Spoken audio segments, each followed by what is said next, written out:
कादू कहता नहीं ना ना कहब हम बतिया बतिया के गाइले कोनो दिक्कत भरत शर्मा जी के लय है। अरे शर्मा जी किया या ना दुआर सदरे अरे मोहल्ला अरे तोरा बीननी को नाही अरे लागे रे समारिया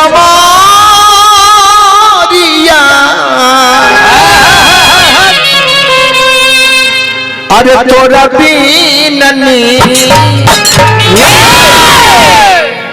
माता जान की कली के हनुमान हनुमान अरे हरि जी के खोजे रोजे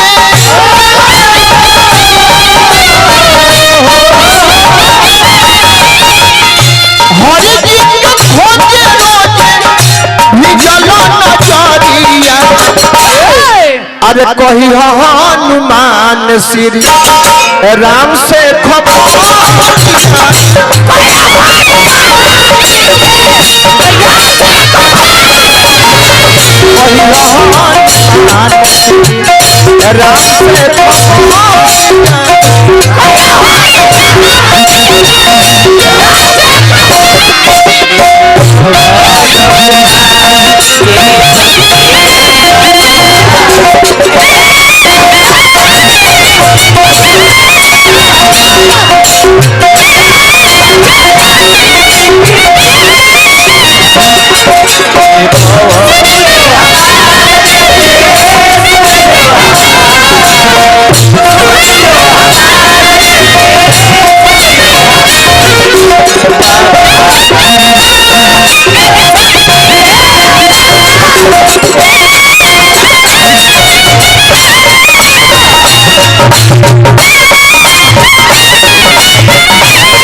हमके ब्रिजनंदन मिश्रा बाबा बानी हजारों हजारों रुपया के पुरस्कार आशीर्वाद स्वरूप भेजल बानी बाबा का पलकी करब श्रीमान भैया सागर करब की तनी मंडली में आ जाइए छोटे लाल भैया दोनों आदमी संग चल आ ब्रिजनंदन बाबा से भी हम आग्रह करब कि रौरा भी तनी आ जाए।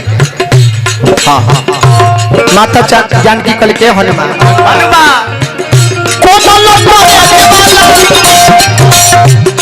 होइले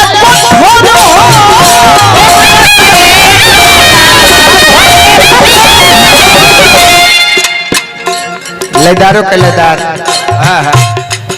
छोटे लाल भैया बानुआ के होटल में कलाकार के पैसे ना लगे यहाँ के गिराज में मिस्त्री के पैसा ना लगे आई तनी हमके ब्रिजनंदन बाबा छोटे लाल भैया बोलो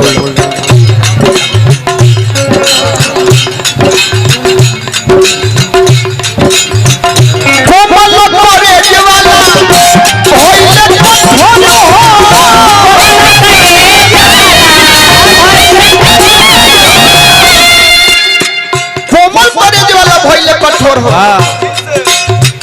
दिल से निकाल डाले डाल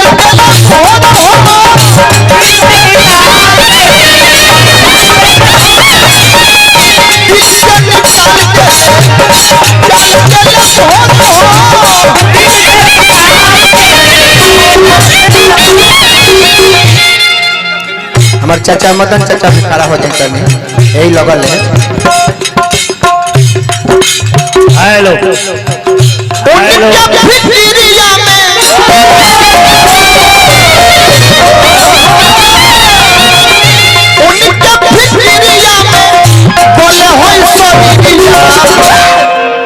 अरे कही हनुमान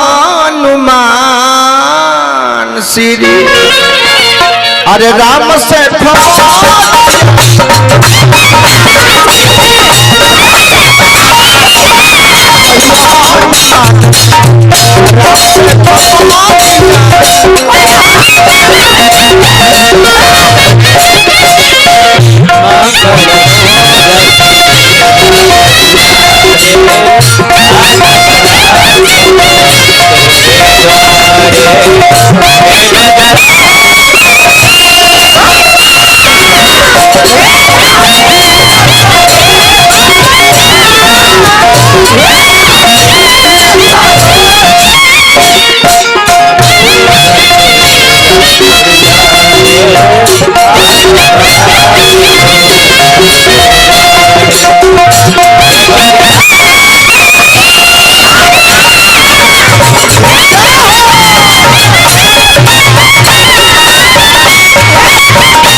हमारा छोटे लाल भैया के भगिना भी बानी बहादुर भैया आवाज सुनो तो कि तरौआ भी चले। लास्ट भाव बा माता जानकी कल के हनुमान रावण हमरा के 1 महीना का समय देले बा। अगर ओकरा भीतर ना आई है तो फिर हमरा से भेंट होई ना। जाके सुनई हो जाओ कोई सुना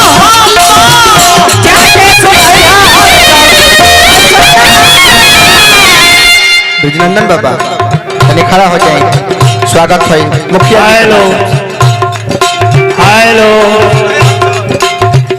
बीच में हेलो हेलो कब तो हम डिस्टर्ब हो जाए। ध्यान दीजिए समय पर भी। ध्यान दे तरीका कर बीच में बंद कर दी। ना ना ऐसा समय लीजिए ताकि आपका बीच में डिस्टर्ब ना करे। यार और हेलो सुने लोग नहीं खे आइल हमरा के देखे आइल। अरे ठीक बात देखे आइल बा बंद करी माई हमारे हेलो रउरा पर डिपेंड बा। कुछ नहीं खे ये लोग हमरा के देखे आइल बा। ना ना हमरा पा के रउरा आइल कहीं तो हम बढ़ जाते नहीं हेलो हेलो कर जाइएगा। समय पर ध्यान दीजिए। और कार हुआ काम पर हेलो मत करी। गाँव घर में हेलो मत करी। कौन है सब कुछ जब गौनई चालू हो गई तो मंच उद्घोषण के काम खत्म हो गई ना। ये हमारा बाबू लगे। चलो बोलो जाके सुनाइए हलचल कैसन हाल बा। हाँ आगे के वही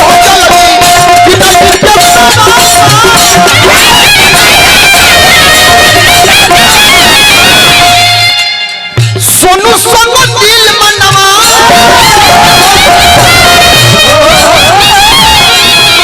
सोनू सोनू दिल मनवा भरे ना अरे कही हनुमान श्री अरे राम से